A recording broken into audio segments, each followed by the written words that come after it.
এই জিজ্ঞেস কর না তুই। কি হলো জবাব দাও। হ্যাঁ, কেড়ে নিয়েছি। যাও মায়ের পা ধরে ক্ষমা চাও। আমি কোনো অন্যায় করিনি, ক্ষমা আমি চাইতে পারবো না। কি পারবে না? এ তুমি কি করলে ঠাকুরপো? দে, খুব করে দে, দে না, খুব করে দে। ক্ষমা তোমাকে চাইতেই হবে, নইলে ঘাড় ধরে চাওবো।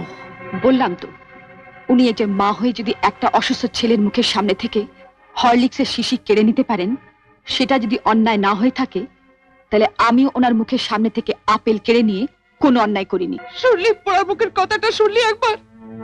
আমি শেষবারের মতো জানতে চাইছি, তুমি মায়ের পা ধরে ক্ষমা চাইবে কিনা, নইলে কিন্তু আমি আবার মারবতি পা। ঠাকুর, তুমি আমার স্বামী, একবার কেন 10 বার তুমি আমার গায়ে হাত তুলতে পারো।